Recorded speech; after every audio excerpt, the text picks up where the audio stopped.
दोस्तों, आप सुनना शुरू कर चुके हैं जज्बातों का जहां विद जावेद अख्तर। और आज मैं एक बार फिर से नई कहानी के साथ आपके सामने हूं, जो है मशहूर जेम्स हेडली चेज की मौत का सफर। तो आइए जल्दी से इस कहानी को शुरू करते हैं, और अभी तक चैनल को सब्सक्राइब नहीं किया है तो उसको जल्दी से कर लीजिए ताकि ये कहानी आपको टाइम पर मिल पाए। मौत का सफर। अच्छी बात है, चलो यही बात कर लेते हैं, लेकिन जल्दी। प्यूजा ने कहा, मैं कॉकटेल लॉन्च में कुछ भूल आई हूं, मैं अभी लौट आऊंगी।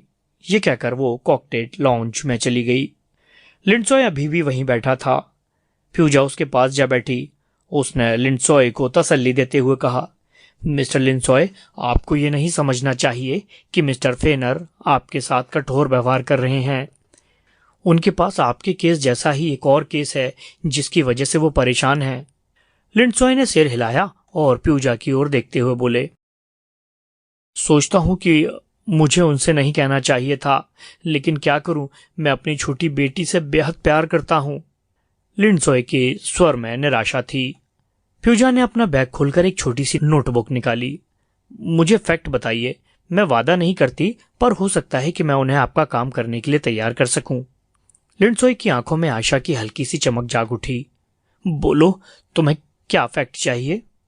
ग्रोस्ट एक छाया की तरह सामान्य था। उसने अपने जेब से सोने का एक पतला सा सिगरेट केस और लाइटर निकाला। उसने फेनर को सिगरेट पेश की और एक सिगरेट सुलगाई। फेनर ने बहुत ही रूखे आवाज में पूछा, तुम अच्छी तरह तो हो ना? ग्रोस्ट ने कहा, मैंने तुम्हारा लाइसेंस चेक किया है। तुमने ब्लंडिश अपहरण केस में काफी धन कमाया है। ये उस वक्त की बात है जब तुम इस धंधे में नए नए आए थे और एक इन्वेस्टिगेशन के रूप में पहाड़ी पर गए थे। वहां भाग्य ने तुम्हारा साथ दिया। तुम वहां से एक प्लेट ले आए। मैं ठीक कह रहा हूं ना? फेनर ने सिगरेट का एक लंबा कश लिया और नाक से धुआं छोड़कर बोला, तुम एक कहानी सुना रहे हो? क्या तुम इसे अब तक सच समझ रहे थे? तुम 6 महीने न्यूयॉर्क में भी रहे थे, लेकिन वहां तुम्हें कुछ काम करते हुए नहीं देखा गया। हमारी नजरें तुम पर हर वक्त लगी थी। अभी अभी हमने तुम्हारे ब्लॉक की तलाशी ली है। हमें एक चीनी आदमी की लाश तुम्हारे ऑफिस के पास ही एक खाली कमरे में मिली है। फेनर ने भौहें फैलाकर कहा, यह तुम क्या कह रहे हो? मैं तो ये देखने गया था कि तुमने उसकी हत्या किस तरह की। ग्रोस ने जलती हुई सिगरेट का टुकड़ा एस्ट्रे में डाला और बोला, सुनो फेनर, हम तुम लड़ेंगे नहीं। मैं अपने कार्ड्स मेज पर रख दूंगा। उस चीनी की मौत आपसे 36 घंटे पहले हुई है। हमें उस चीनी में दिलचस्पी है और हमें ऐसा लगता है कि वो चीनी किसी गंभीर षड्यंत्र में शामिल था। हम उस षड्यंत्र के विषय में जानना चाहते हैं। तुम्हारी क्या राय है? फिनर ने अपनी नाक खींचकर कहा, देखो ग्रोस्ट, अगर उस चीनी के साथ मेरा कोई संबंध होता तो मैं जरूर बता देता। मेरे ऑफिस में कभी कोई चीनी नहीं रहा। मेरा उस मरे हुए चीनी से कोई रिश्ता नहीं है। ग्रोस्ट ने बड़ी गहरी नजरों से फेनर के चेहरे को देखते हुए कहा, तुम खुद बचना चाहते हो, इसलिए तुमने सब कुछ हम पर डाल दिया। कोई बात नहीं, अगर तुम इसी रास्ते को पसंद करते हो तो मैं रोकूंगा नहीं।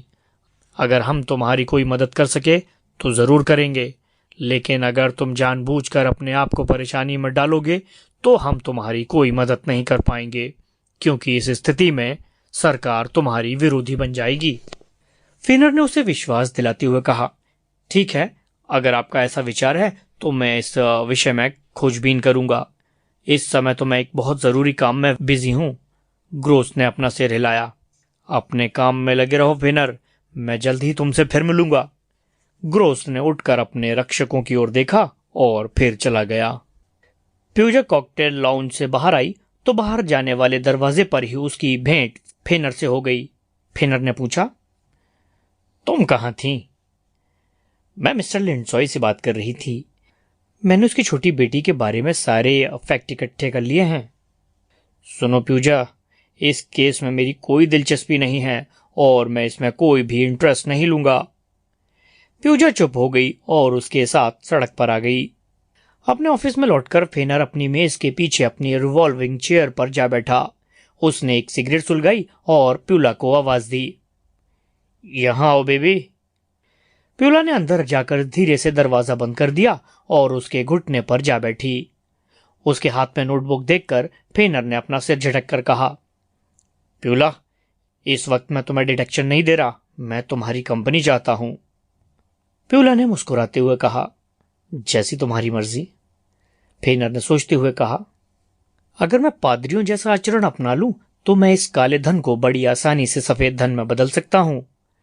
ग्रोस्टोस चीनी के लिए परेशान है, उसकी नजरें मुझ पर जमी हुई हैं।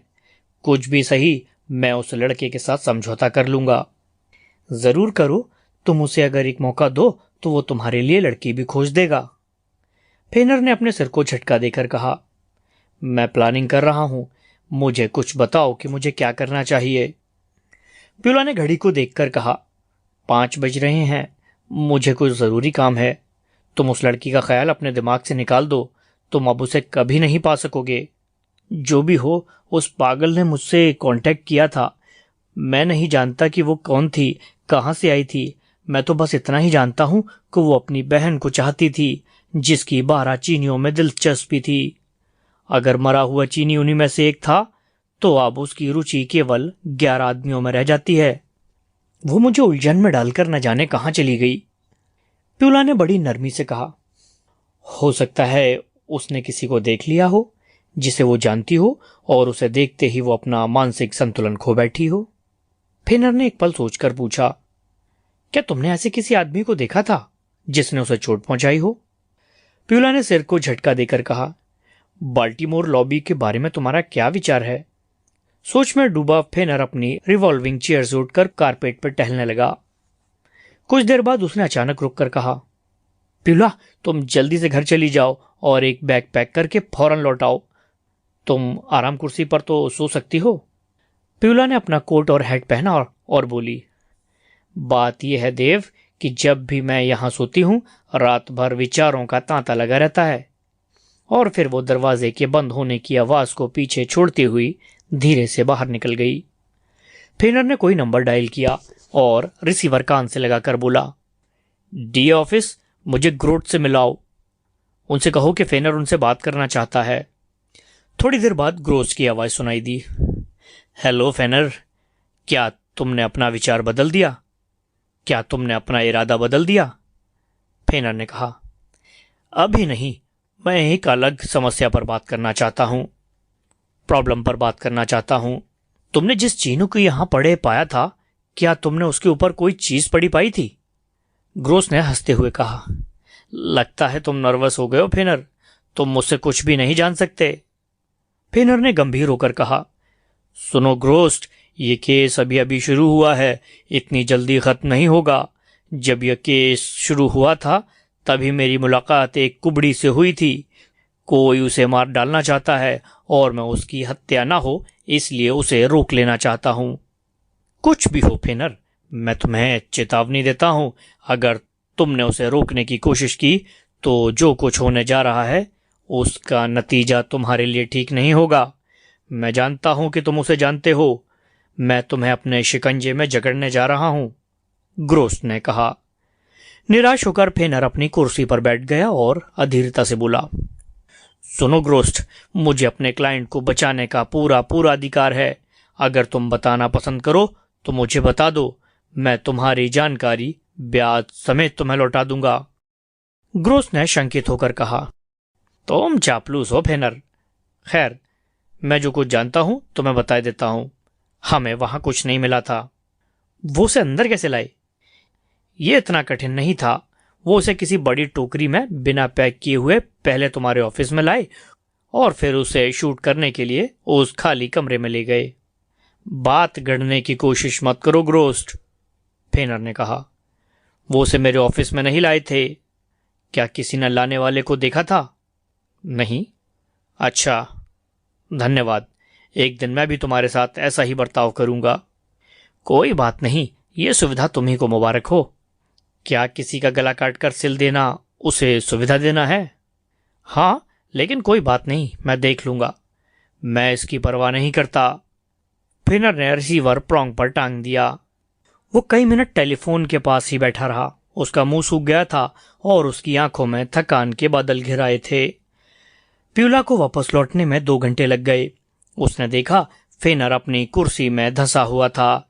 उसके पांव डेस्क पर थे। तंबाकू की राख उसके सारे कोट पर बिखरी हुई थी और आंखों में थकान दिखाई दे रही थी। प्यूला ने एक छोटा सूटकेस लाउंज पर रख दिया और अपना कोट और हैट उतारते हुए पूछा, क्या हुआ? फेनर ने उस सिर को झटका दिया। उन्होंने मुझे रास्ते से हटाने के लिए ये जाल फैलाया था। प्यूला ने अपना सूटकेस खोलकर एक किताब निकाली और डेस्क के पास वाली गद्दीदार कुर्सी पर बैठकर बोली, मैं खाना खा चुकी हूँ और हर तरह ठीक हूँ। अगर तुम चाहो तो जा सकते हो। फेनर ने सिर हिलाया। उसने उठकर अपने कपड़ों पर से राख झाड़ी और बोला, मैं थोड़ी देर में वापस आ जाऊंगा। अगर वो फोन करे तो उसे कह देना कि मैं उससे मिलना चाहता हूँ। उसका पता ले लेना। मैं उस लड़की को क्लोज करना चाहता हूँ। मुझे उससे डर लगता है, प्यूला ने बड़बड़ाकर कहा। लेकिन फेनर उसकी बात अनसुनी करता हुआ दरवाजे से बाहर निकल गया। फेनर ने बाहर निकलकर देखा, काले सूट पहने 2 आदमी दरवाजे के सामने आ खड़े थे। वो मैक्सिकन जैसे मालूम होते थे। उन दोनों के हाथ अपनी टाइट पैंट की जेब में थे। उनके बदन पर काले सूट थे, काले जूते, सफेद कमीज और चौंधियाने वाली टाई थी। वो ऐसे लग रहे थे जैसे वो किसी लाल पदार्थ में से निकल कर आ रहे हों। उनकी आंखें बिना पंखों वाले सांप जैसी दिखाई दे रही थी। फेनर ने कहा, क्या तुम लोग मुझसे मिलना चाहते हो? वो जान गया था कि 2 रिवॉल्वर उसके पेट की ओर निशाना लगाए हुए थे, जो उन दोनों के कोट की जेबों में पड़े थे। उन दोनों में से छोटे कद वाले आदमी ने कहा, हाँ, अंदर चलो। फेनर ऑफिस की ओर मुड़ा। प्यूला डेस्क की दराज खोले फेनर के 38 पॉइंट की रिवॉल्वर पर हाथ रखे बैठी थी। छोटे कद वाले ने कहा, होल्ड। प्यूला ने दराज में से हाथ बाहर निकाल लिया। छोटे कद का आदमी ऑफिस से बाहर चला गया। उसने चारों ओर नजर डाली। उसके चेहरे पर परेशानी उभर आई। ऑफिस में वापस आकर वो कपबोर्ड की ओर चला गया जहां प्यूला ने स्टेशनरी रखी हुई थी। उसने स्टेशनरी देखी और गुर्राने लगा। फेनर ने कहा, अगर तुम इत्मीनान से इंतजार कर सको तो हम तुम्हें गर्म खाना और बिस्तर दे सकते हैं। तुम्हें अपने घर में पाकर हमें बहुत खुशी होगी। छोटे कद के आदमी ने भारी एस्ट्रे उठाई और बहुत जोर से फेनर के मुंह पर दे मारी। फेनर ने जल्दी से सिर झुका लिया। फिर भी एस्ट्रे की नीचे की खूंटियों ने उसके चेहरे को एक ओर से काट दिया था। दूसरे आदमी ने बिना आवाज वाला ऑटोमेटिक रिवॉल्वर अपनी जेब से निकाला और बड़ी जोर से प्यूला की ओर दे मारा। प्यूला चीख उठी, लेकिन जैसे ही वो हिली, छोटे कद के आदमी ने कहा, बिना हिले डुले खड़ी रहो, वरना हम तुम्हारी आंतें निकाल कर चटाई पर डाल देंगे। फेनर ने अपने सीने की जेब से रुमाल निकालकर अपने मुंह पर रख लिया। उसके हाथ पर खून बहने लगा और उसकी कमीज के कफ भीग गए। छोटे कद के आदमी ने कहा, दीवार की तरफ मुंह करके खड़े हो जाओ, मैं इस जगह को देखना चाहता हूं। फेनर दीवार की तरफ मुंह करके खड़ा हो गया और अपने हाथ अपने कंधों पर उठा लिए। गुस्से से उसका खून खौल रहा था।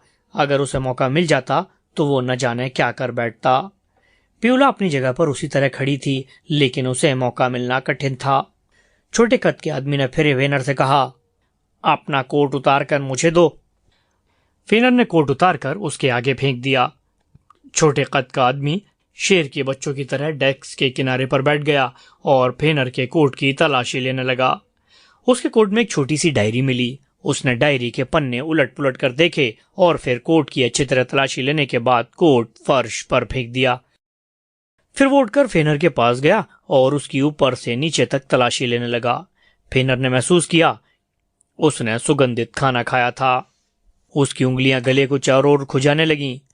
छोटे कद के आदमी ने गुर्राकर प्यूला से कहा, इधर आओ।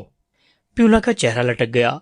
उसने कदम बढ़ाते हुए कहा, अपना ये भारी हाथ मुझ पर मत मारना। छोटे कद के आदमी ने स्पेनिश भाषा में अपने साथी से कुछ कहा। दूसरे साथी ने अपने सिर से फेनर को धक्का देते हुए कहा, उधर चलो। फेनर कमरे की दूसरी ओर मुड़ा। लेकिन उसने मुड़कर कदम उठाया ही था कि पीछे से छोटे कद के आदमी ने अपने रिवॉल्वर का दस्ता उसके सिर पर दे मारा। फेनर घुटनों के बल फर्श पर जा गिरा। उसके दोनों हाथ फैल गए। वो बेहोश हो गया। प्यूला ने चीखने के लिए मुंह खोला ही था कि दूसरे आदमी ने अपनी बंदूक की नाल से चोट मारकर उसे नीचे गिरा दिया। चीखने की बजाय प्यूला दर्द से तड़पती हुई धीरे धीरे सांस लेने लगी।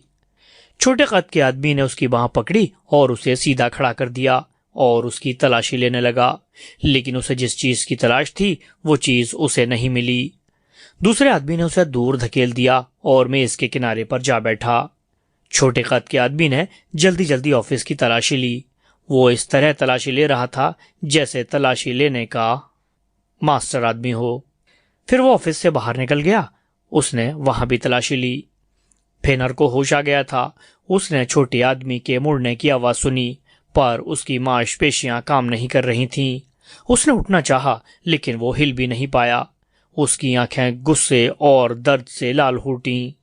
जब वो चले गए और उनके पीछे दरवाजा बंद होने की आवाज सुनाई दी, तो उसने फर्श पर से उठने की कोशिश की। उसने सहारा लेने के लिए डेस्क को पकड़ा और घूरकर ऑफिस के चारों ओर नजर डाली।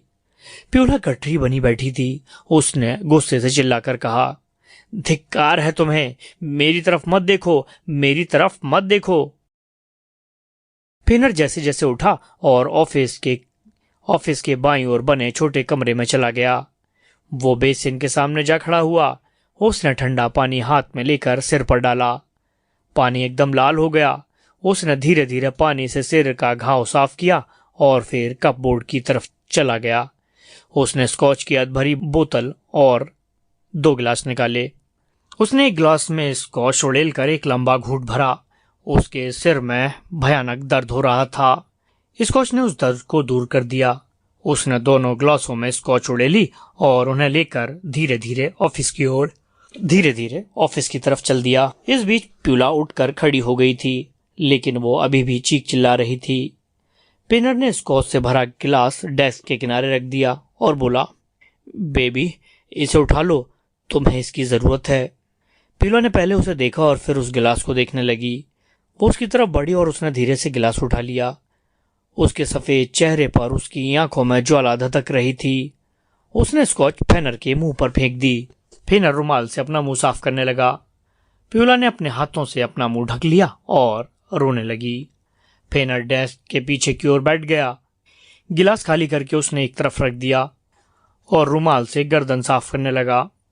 कई मिनट तक यूं ही बैठे रहे। प्यूला की सिसकियां कमरे की खामोशी को भंग कर रही थीं। फेनर का सिर दर्द से फटा जा रहा था। चोट की पीड़ा से उसका चेहरा बुझ गया था। उसकी गर्दन विस्की से जल रही थी।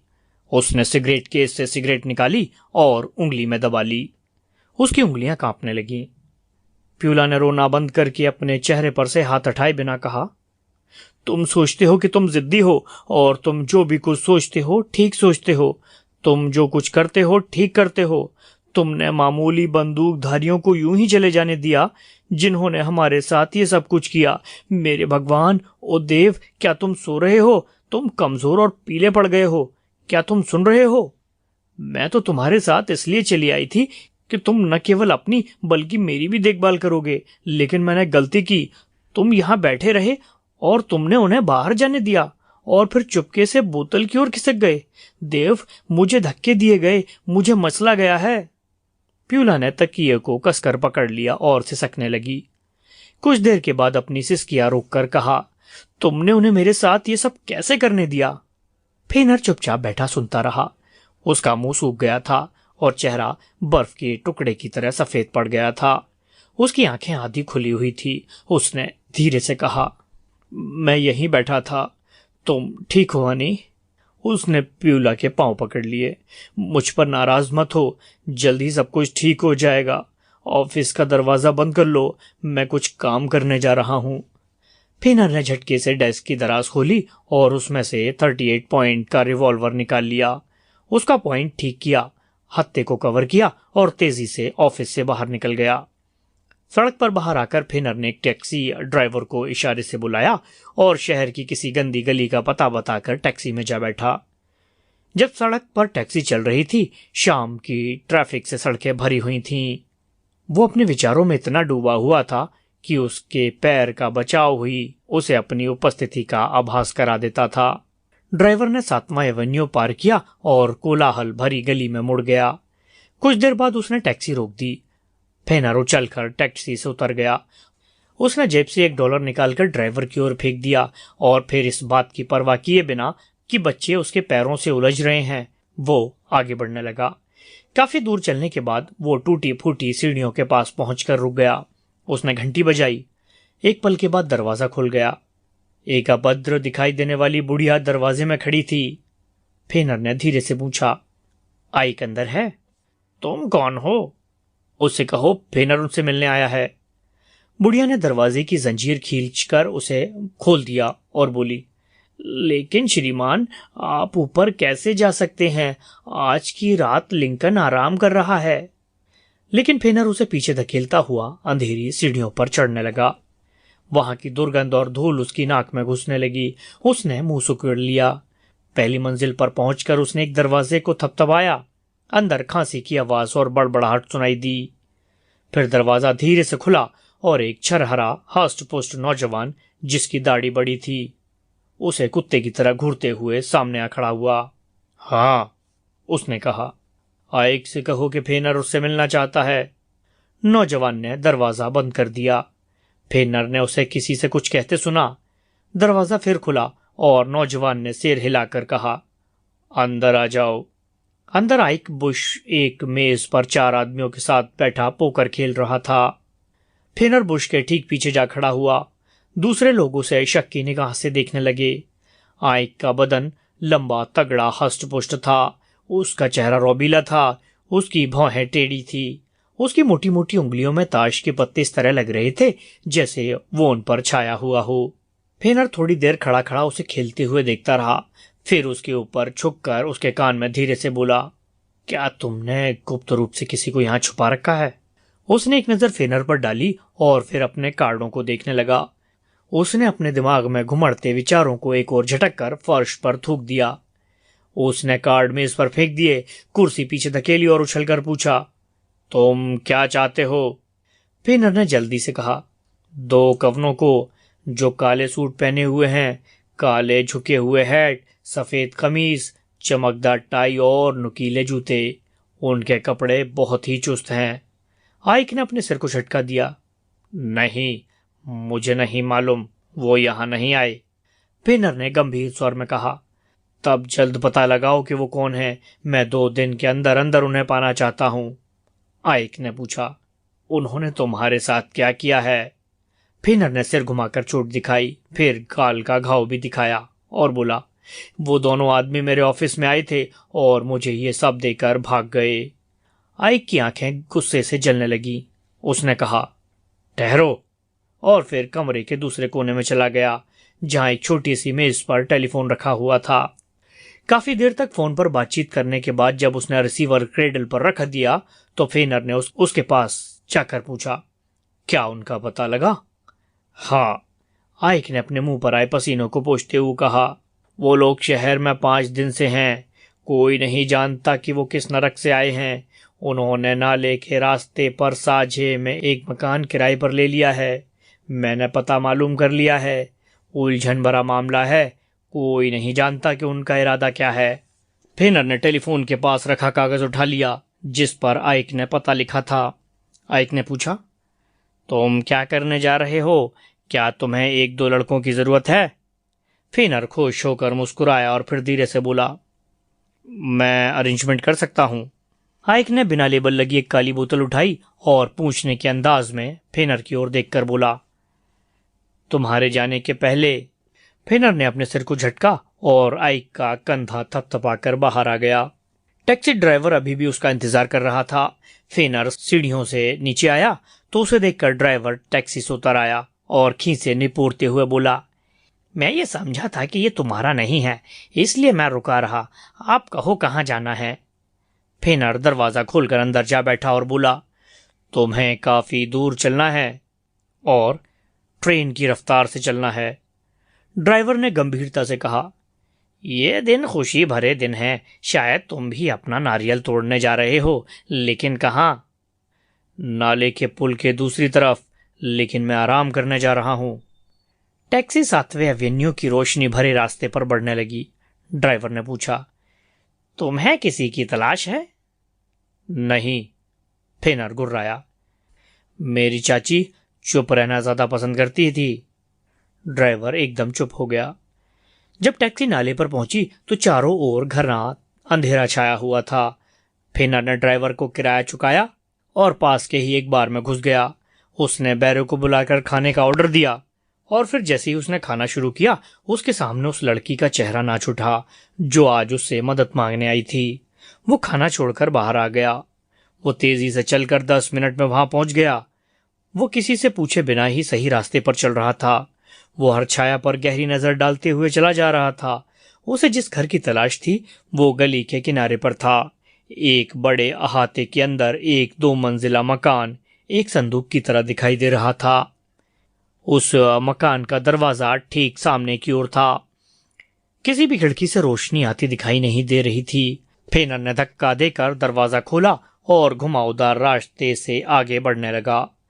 उसकी नजरें समय बर्बाद किए बिना काली खिड़की तलाश कर लेना चाहती थी। वो सामने वाले दरवाजे पर न जाकर मकान के पिछवाड़े की तरफ चल दिया। वहां रोशनी नहीं थी। चारों ओर गहरा छाया हुआ अंधेरा था। उसे एक खिड़की दिखाई दी जिसके सिरे पर एक छोटा सा सुराख था। उसने एक सुराख से अपनी छोटी सी टॉर्च की रोशनी अंदर फेंकी। कमरा बिल्कुल खाली पड़ा था। कमरे का फर्श धूल से भरा हुआ था। थोड़ी देर बाद वो खिड़की के द्वारा उस कमरे में पहुंच गया और बड़ी सावधानी से हल्के हल्के कदम रखता हुआ दरवाजे की तरफ बढ़ने लगा। उसने धीरे से दरवाजा खोला। सामने एक छोटा सा हॉल था। उसने टॉर्च की रोशनी कारपेट और बड़ी अलमारी पर डाली और फिर आहट सुनने की कोशिश करने लगा। सड़क के ट्रैफिक की आवाज के सिवाय कोई और आवाज उसे सुनाई नहीं दे रही थी। वो सीढ़ियों से ऊपर पहुंचा। उसके हाथ में 34 पॉइंट का रिवॉल्वर था। उसके चेहरे पर दृढ़ता और कठोरता थी। वो आहट लेने लगा लेकिन उसे कोई आहट सुनाई नहीं दी। अचानक अंदर से आती हुई एक दुर्गंध ने उसे बेचैन कर डाला।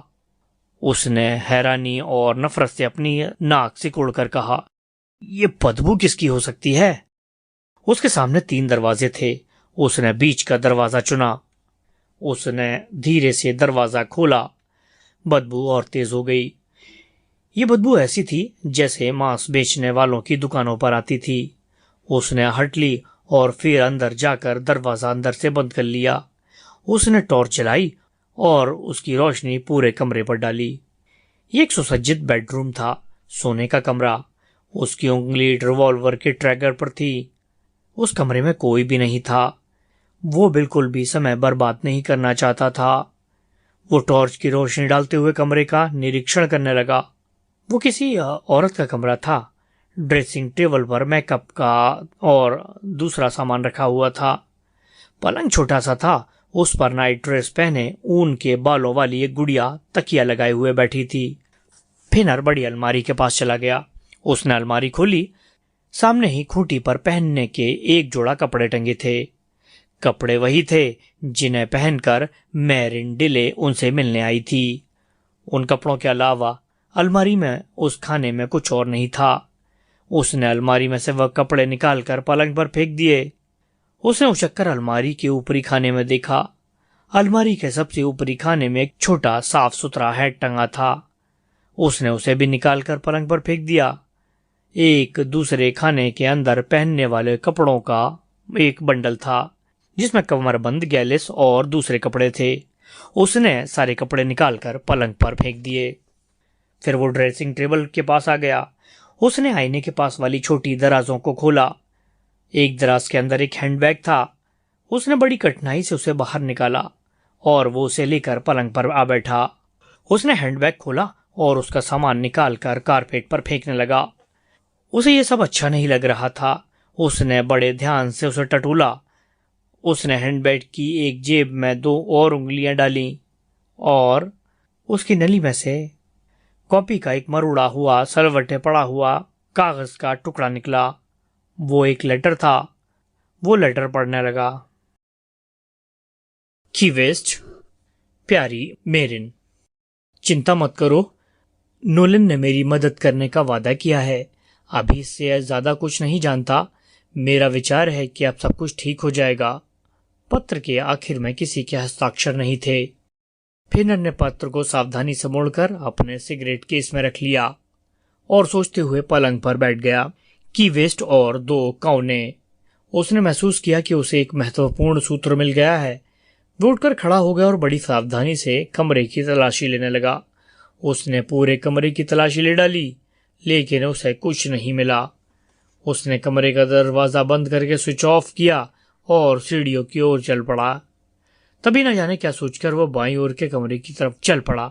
टॉर्च की रोशनी में देखा वो एक काफी लंबा चौड़ा बाथरूम था। उसने टॉर्च की रोशनी में खोजकर बत्ती का स्विच ऑन किया। बाथरूम में फैली बदबू से उसका दिमाग भन्ना गया और जी मचलाने लगा। उसने देखा दीवार के साथ बना स्नान गृह खून के धब्बों से भरा हुआ था। दीवारें और फर्श खून से लाल थे। पास ही रखी मेज और तौलिया भी खून से सने हुए थे। फिनर को लगा मेज पर कुछ ढककर रखा हुआ है। वो बाथरूम में चारों ओर देखता हुआ वहीं खड़ा रहा। उसका उदास मुंह और भी सूख गया था। वो मेज के पास आ गया।